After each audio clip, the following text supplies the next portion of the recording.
Olá, seja muito bem-vindo ou muito bem-vinda, né, aqui a mais uma análise.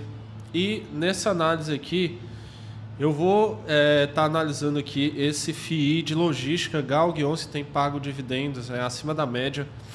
É um fundo aí de tijolo e fundo de tijolo costuma pagar não tantos dividendos assim. Se a gente for ver, ele está com um pagamento de dividendos bem interessante. Esse FII aqui eu vou estar analisando aqui algumas particularidades dele, tá? Então vamos aqui iniciar a análise. Lembrando que nada que eu falar aqui é conselho de investimento ou recomendação de compra ou venda de forma alguma, tá? Apenas opinião, até porque eu faço essas análises para mim mesmo, né? Para eu estar investindo também. E aí eu estou compartilhando aqui com você minhas impressões. Somente isso, certo? Então vamos lá, né? Vamos aqui falar o básico dele. O mandato desse fundo é híbrido, né? Ele está autorizado para comprar diversos segmentos. Porém, ele foca principalmente na logística. A Guardian Gestora, que faz a gestão do fundo, certo? E os usuários do Clube FI dão uma boa nota para ele. Vamos ver aqui sobre os dividendos, como é que anda, né? O pagamento de dividendos. Ó, ele mantém um pagamento constante aí de 0,92% ao mês. E se a gente for ver nos últimos 12 meses, ele pagou 10,75% de dividendos, tá? Vamos ver aí o valor patrimonial.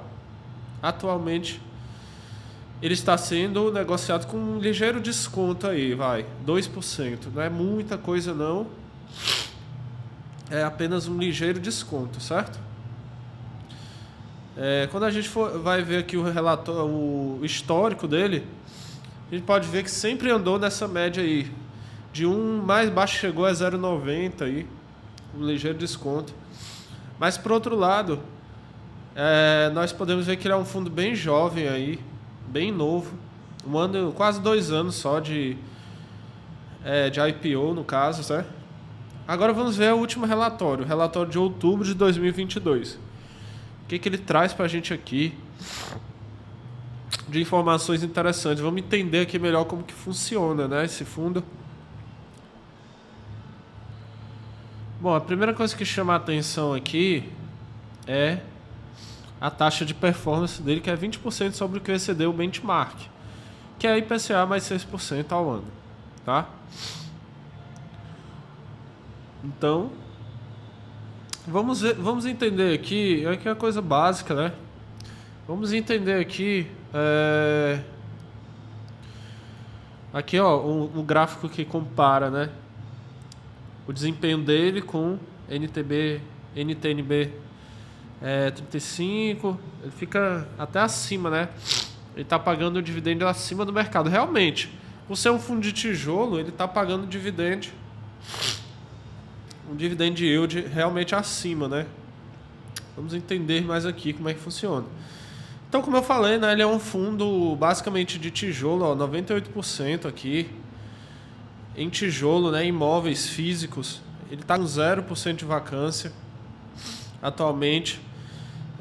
Mas tem um detalhe que a gente vai precisar falar aqui mais à frente, certo? Sobre ele.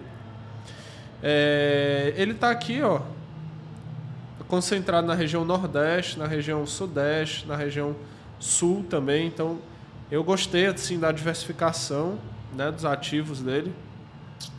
E são somente 6 imóveis, não são tantos, né? Mas até porque logística, dificilmente um fundo vai ter dezenas de imóveis, né? Geralmente são poucos mesmo. Mas a gente vê uma distribuição concentrada nesse Souza Cruz, Salvador, né, 33%, 39% Souza Cruz, Pernambuco 21%. E o restante contém uma parcela menor de receita, tá?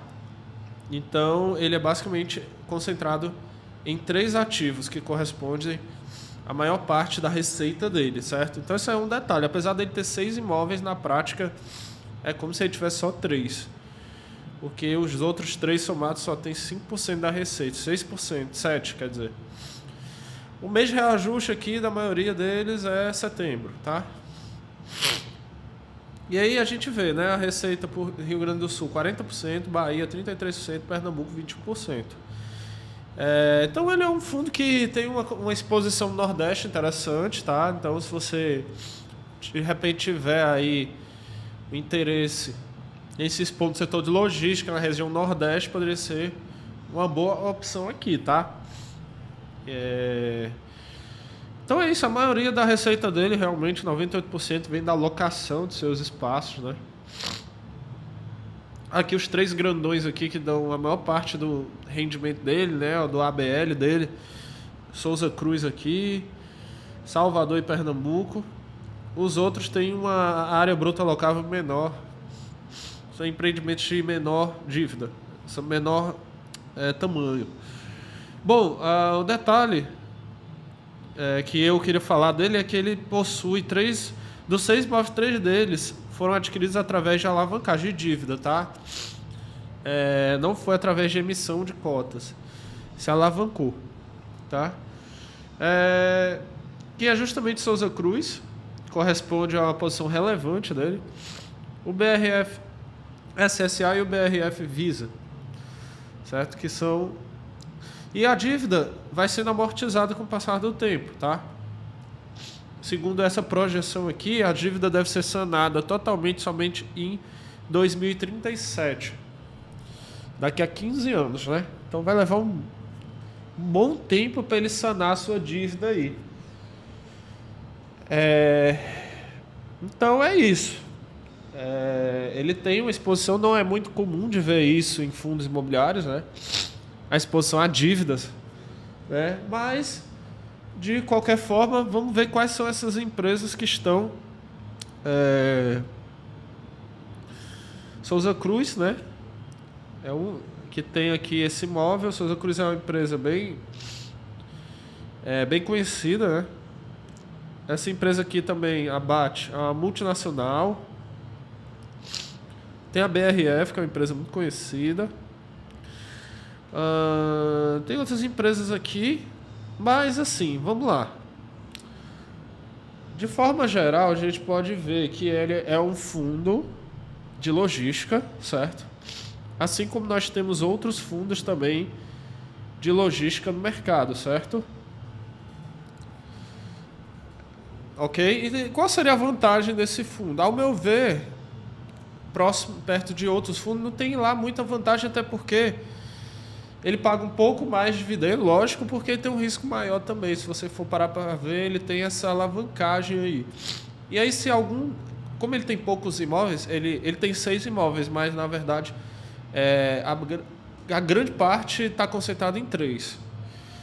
Então, se uma dessas empresas desocupa, o impacto seria bem significativo. Lógico que os contratos são atípicos, certo? O que quer dizer que se a empresa desocupar antes, ela vai ter que pagar uma multa de acordo aí com o restante do contrato inteiro, mas pode acontecer questões como falência, um monte de coisa que pode dificultar o recebimento desses valores aí, certo? Então, basicamente, cabe a você decidir se vale a pena o risco. Ele não está descontado. A única coisa que eu vejo nele, realmente, assim, é o dividendo, que é um pouco maior, né? Mas a gente precisa levar outras questões em conta também, que é a questão do risco, se vale realmente a pena assumir o risco dessa alavancagem por essa diferença, em vez de estar recebendo 0,8, 0,7 por mês, você está recebendo 0,9. Então, isso aí você tem que refletir se vale a pena. Na minha opinião, existem fundos mais interessantes aí de logística. Enfim, é uma opinião, você que faça as suas análises aí também. E espero que tenham gostado do vídeo, certo? Um grande abraço e até o próximo vídeo.